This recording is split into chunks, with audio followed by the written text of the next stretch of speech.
Assalamualaikum warahmatullahi wabarakatuh. Shalom, Om Swastiastu, Namo Buddhaya, dan salam kebajikan. Perkenalkan, nama saya Wahyu Toro Penggeran Gadungan, bisa dipanggil sebagai Wahyu. Saya berasal dari kelas 10-3 dan nomor absen 36.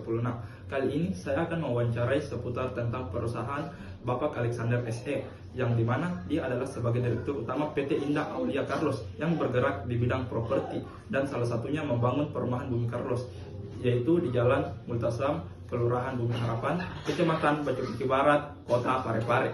Dan nama saya Isar Humfata. Saya bersama Wahyu melakukan wawancara dengan Direktur PT Indah Aulia Carlos. Oke, baik, kita saksikan dengan sesama dari wawancara kami. A few moments later. Kali ini kita sudah bersama Bapak Alexander SE. Baiklah Pak, di sini saya mempunyai sekitar 13 pertanyaan tentang perusahaan Anda. Yang pertama itu Pak, mengapa Anda memilih usaha tersebut? Ya, kenapa PT Indah Aulia Carlos memilih perusahaan properti ya? Ya, betul sekali. Karena properti itu adalah salah satu perusahaan yang di manufaktur ya, karena dia dikatakan manufaktur karena dia mulai dari bahan, ada prosesnya dari bahan baku, bahan dalam proses, dan barang jadi dalam bentuk rumah.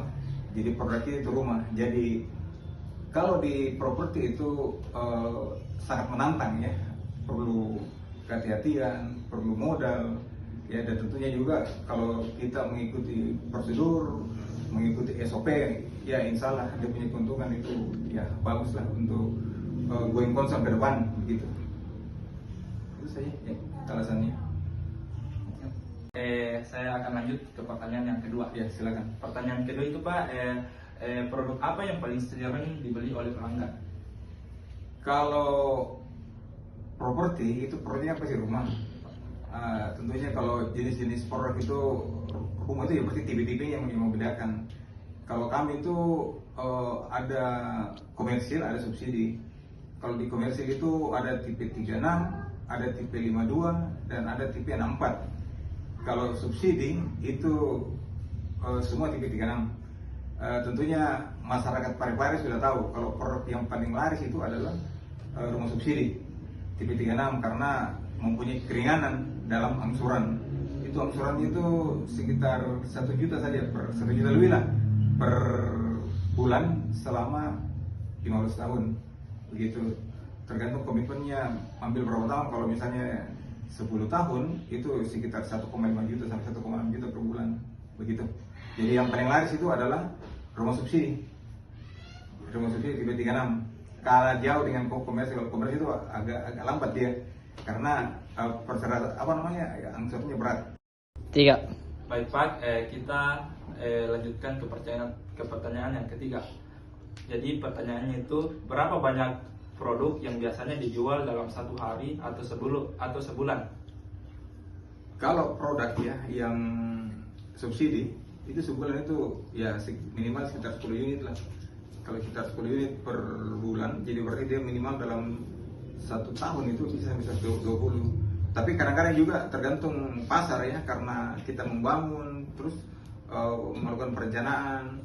Jadi rata-rata kita 10 lah, tapi kadang juga di bawahnya ya. Jadi bukan minimal itu 10, bisa di bawah 10, bisa 5, atau bisa dalam 1 bulan tidak ada. Tapi kami kan pasti ada target itu, kita usahakan target itu minimal 10 lah setiap bulan begitu. Baiklah, selanjutnya kita beralih ke pertanyaan keempat, yaitu pertanyaannya, bagaimana perbandingan perjualan sebelum bulan Ramadan dan selama bulan Ramadan? Kalau di properti itu beda dengan penjualan kuliner kalau bulan Ramadan. Kalau kita di properti itu pengaruhnya tidak signifikan karena tidak ada hubungannya dengan kegiatan bulan suci Ramadan. Beda dengan kuliner. Kalau kuliner itu pasti ramai kalau bulan suci Ramadan, dia punya penjualan pasti akan meningkat. Kalau kita di perumahan itu tidak begitu signifikan. Artinya kalau dibilang pengaruhnya tidak begitu banyak lah. Kalau ada pengaruhnya hanya sekitar 1% lah, begitu. Baiklah, kita lanjut ke pertanyaan kelima atau pertanyaan berikutnya, yaitu apakah usaha Bapak tersebut pernah menaikkan harga atau menurunkan harga? Jika iya, bisa Bapak menjelaskannya? Iya. Itu kalau dalam bisnis apapun, baik di properti atau perusahaan apapun jenis usahanya, itu pasti akan ada menekan harga jual ya. Kita akan menekan harga jual itu karena persaingan, karena tentunya kalau kita kan mengikuti pasar. Jadi kalau memang harga di pasar kita punya pasar melakukan penurunan, maka kita juga harus mengikuti. Karena kalau kita tidak mengikuti pasar, kita akan tertinggal. Kalau kita akan laku begitu.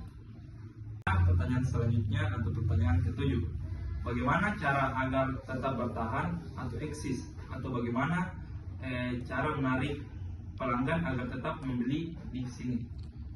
Ya tentunya kalau pertanyaan begitu, yang kita harus jaga adalah kualitas. Produk apapun yang kita jual, kalau kita mau mempertahankan supaya produk kita laku atau pelanggan kita bisa semakin meningkat, itu adalah kualitas produk kita. Tentunya kita harus membangun sesuai standar SOP yang ada. Sampai step kita akan membangun seperti itu. Dan juga kita akan membuat perencanaan sebelum selesai lokasi yang kita bangun, kita sudah buat sudah ada lokasi yang baru lagi, supaya itu ada namanya going concern, berkelanjutan begitu. Baiklah, kita lanjut ke pertanyaan berikutnya atau pertanyaan ke-8, yaitu apakah harga mempengaruhi minat pembeli? Ya sudah pasti, harga mempengaruhi minat pembeli. Kalau itu kita kalau subsidi itu tidak cocok pertanyaan ya, jadi berarti kita ke komersil ya. Karena kalau subsidi itu harga sama semua karena ditetapkan oleh pemerintah. Kalau komersil ya pasti harga sangat mempengaruhi minat dari pembeli, dan pasti harga tersebut adalah harga di bawah. Artinya ada 3 harga. Harga pertama 5, harga kedua 4, harga ketiga 2. Orang pasti pilih harga kedua. Jadi begitu. Baiklah, kita akan lanjut ke pertanyaan ke-9. Pertanyaannya yaitu apakah pernah terjadi penurunan pembeli dan mengapa? Kalau di PT Indah oleh Carlos pernah mengalami penurunan pembeli di di produk komersil. Itu kenapa? Karena peminat di Parepare itu rata-rata memilih rumah subsidi. Pada saat itu kami belum membangun rumah subsidi, masih rumah komersil. Jadi kita itu kan sebagai marketing, kita harus bisa melihat minat dari konsumen. Kalau mereka minatnya di subsidi, maka kita harus lakukan taking action, melakukan suatu perubahan sehingga kami langsung membangun rumah subsidi. Bayangkan itu dalam biasa saya menjual 5 rumah dalam 1 bulan, ini sudah tidak pernah lagi karena banyaknya penjualan rumah subsidi di Parepare. Jadi mereka itu tidak tidak ada minat untuk membeli rumah komersil karena persyaratan yang berat, terutama cicilannya dan bunganya mengikuti selain bunga mengikuti suku bunga bank, pajaknya juga tinggi gitu. Selanjutnya kita ke pertanyaan ke-10 atau pertanyaan terakhir, yaitu apakah promosi atau diskon membuat pembeli bertambah? Ya itu sudah pasti. Itu kan hukum pasar. Semakin tinggi diskon itu kan pancingan untuk menarik pembeli. Dan itu sudah hukum pasar itu. Kalau kita memberikan diskon, itu pasti menarik pembeli. Jadi kalau rumah kita misalnya, contoh rumah kita tadinya tipe A65 saya jual 350 juta satu unit. Saya kasih diskon saja misalnya 325, dan mereka tahu bahwa harga saya memang 350 yang ada di pasaran turun jadi 325, bahkan sampai 300. Yang penting dalam hitungan kami itu masuk, tetap masih untung, pasti akan meningkat pembeli pasti akan berdatangan begitu. Kesimpulan dari wawancara tersebut adalah perumahan terbagi menjadi tipe komersial, yaitu tipe 36, 52, dan 64. Perumahan subsidi jauh lebih laris karena harga yang lebih terjangkau dan skema angsuran yang ringan bagi konsumen. Berbeda dengan bisnis kuliner yang melonjak di bulan Ramadan ini, penjualan properti cenderung stabil dan tidak terpengaruh musim tersebut. Namun, Pemberian diskon terbukti menjadi strategi paling efektif untuk meningkatkan volume penjualan secara signifikan. Sebelum saya tutup, saya mau berterima kasih kepada Bapak Alexander SE yang telah memberikan kita kesempatan untuk melakukan wawancara. Demikian dari video kami. Terima kasih sudah menonton sampai habis. Assalamualaikum warahmatullahi wabarakatuh.